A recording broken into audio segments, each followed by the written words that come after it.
Us was Colombia's version of the FBI. Buenas. Yo soy Pablo Emilio Escobar Gaviria. Plata o plomo.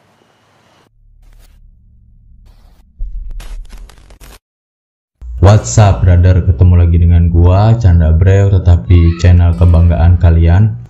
Video kali ini saya akan merekap kisah nyata perjalanan Pablo Escobar, sang gembong narkoba paling terkenal di dunia, berjudul Narcos. Yang paling membagongkan, Pablo pernah masuk menjadi nominasi orang terkaya ke-7 di dunia sejak tahun 1987 hingga 1993. Bahkan dia pernah memutuskan untuk mencalonkan diri sebagai presiden di Kolombia. Uniknya, seluruh masyarakat pemilih Pablo Escobar tidak mengetahui kalau bakal calon presiden mereka adalah gembong narkoba. Bahkan dia dijuluki Robin Hood dari Medellin. Berkat jasanya membangun kesejahteraan untuk rakyat miskin dan bagi-bagi duit serangan fajar. Ini suatu kisah yang sangat fenomenal dan sangat layak untuk diikuti. Karena itu, silakan subscribe, like, dan loncengnya agar tidak ketinggalan episode selanjutnya. Cekibro.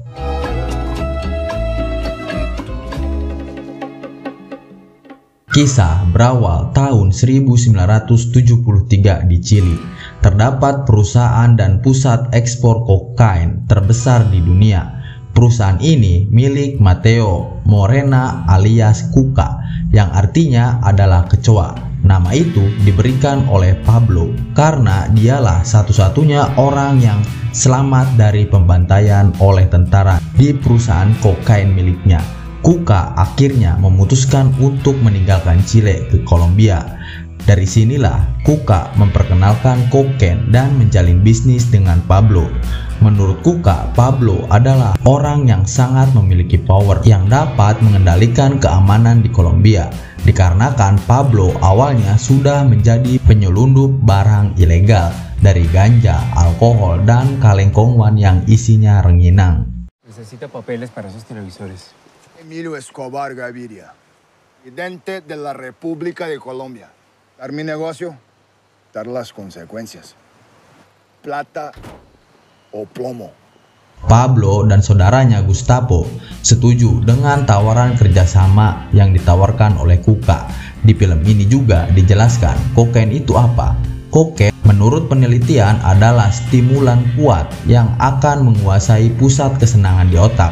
Bahkan seekor tikus pun akan lebih memilih kokain ketimbang makanan atau seks. Meski otak manusia dan hewan itu berbeda, tapi dalam masalah kokain, dua makhluk hidup ini tidak ada bedanya.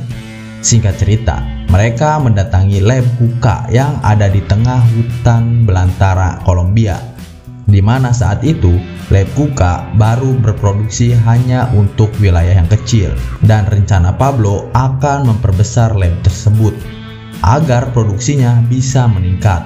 Kemudian mereka berencana akan menyelundupkan kokain. Lalu mereka pun menyewa mobil dan bersepakat akan menyelundupkannya di bawah roda mobil, yang mana di setiap ban mobil bisa menampung 5 kg kokain. Jadi dari 3 mobil dan 4 ban bisa mengirim 60 kg kokain dalam satu perjalanan. Hitung-hitungan keuntungan yang Pablo dapat 129 juta untuk 1 kilonya. Maka dalam satu perjalanan, jika 60 kilo yang diselundupkan, Pablo mendapatkan keuntungan 7,7 miliar lebih. Dan cara inilah Pablo bisa mendapatkan uang dan kekayaan dengan cara mudah. Pada tahun 1979, tepatnya di kota Medellin, Pablo membeli sebuah rumah untuk dijadikan lab baru untuk Kuka yang dia beri nama The Kitchen. Hal ini dilakukan agar dapat memproduksi kokain lebih banyak lagi. Akhirnya kokain dapat masuk ke Amerika melalui temannya Gustavo, yaitu Leon.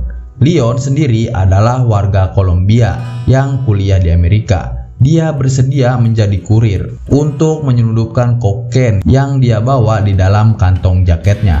Lalu kokain itu diberikan kepada bandar lokal di Amerika yang akan diedarkan di Miami, Amerika.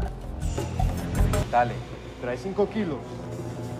Setelah itu, Pablo merubah metode penyelundupannya agar semakin banyak yang ia bisa selundupkan dengan menggunakan cara truk hasil pertanian. Selain itu, Pablo juga menambah jumlah karyawan untuk memproduksi lebih banyak lagi di setiap labnya, dan juga agar bisnisnya tak mudah diendus oleh polisi. Pablo memasukkan kokain ke dalam barang-barang yang dapat diekspor secara sah di Kolombia, seperti sepatu, tabung 3 kg, dan bansos BLT. Karena permintaan semakin banyak, Pablo membeli beberapa pesawat untuk mengirimkan kokain ke negara Amerika.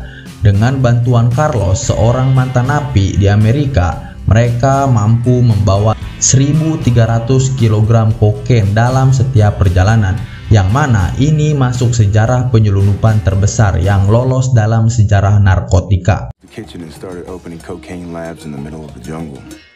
Trajimos un regalito. Acelera. Mejores culos del mundo, hermano. Terlihat sekarang Pablo berada di rumah barunya, yang mana meski baru beberapa bulan di bisnis ini, Pablo sudah bisa tercatat menjadi salah satu orang terkaya di dunia. Tentunya teman-temannya yang melihat kesuksesan Pablo mulai tertarik dengan bisnis yang Pablo jalani, di mana kedatangan mereka ini untuk menjalin kerjasama dengan Pablo, di mana Pablo menawarkan bisnis dengan persentase 50% atas keamanan bisnis mereka, dan Pablo meminta 35% dari hasil penjualannya. Akhirnya mereka pun sepakat atas penawaran dari Pablo.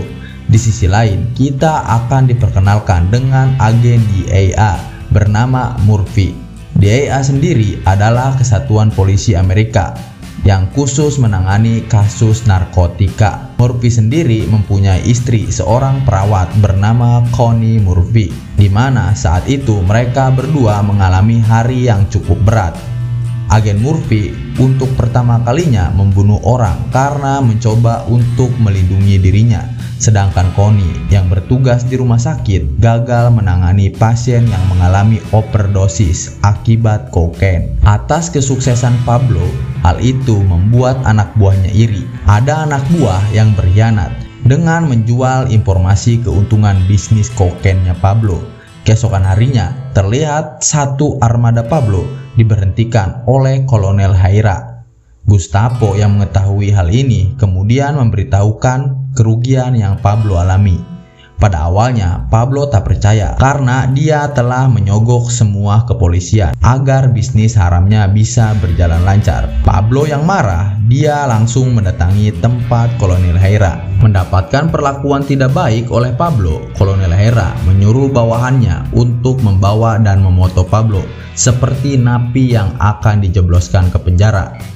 Melihat dari wajahnya, Pablo sama sekali tidak merasa takut sedikit pun.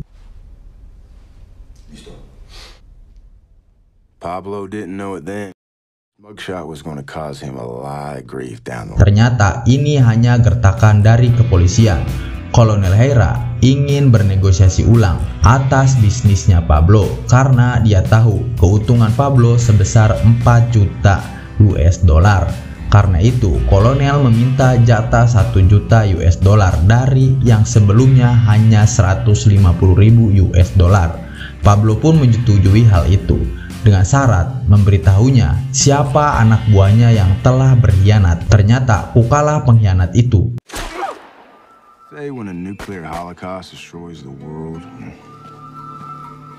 Tahun 1979 sampai 1984, banyak korban berjatuhan akibat perang tentara sipil dan bandar narkoba. Namun, hal yang membuat Amerika turun tangan bukanlah karena kasus ini, tapi karena dolar. Amerika mulai panik karena pertukaran dolar dengan Kolombia semakin tinggi, dan mereka menduga ini ulah gembong narkoba. Sampai-sampai agen Murphy ditugaskan ke Kolombia untuk memberantas kasus narkotika. Dan pasti itu akan berurusan dengan Pablo Escobar. Dan yang pasti kehidupan agen Murphy akan tidak tenang.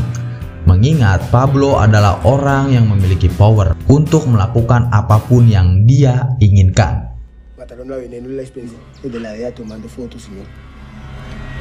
Voy a pagar $500,000 por cabeza de agente de la DEA. Terima kasih yang sudah menonton. Jika kalian ingin menonton video selanjutnya, silakan di subscribe, like, dan loncengnya agar tidak ketinggalan video selanjutnya. Ketemu lagi di next video selanjutnya. Peace and subscribe. His name is John C.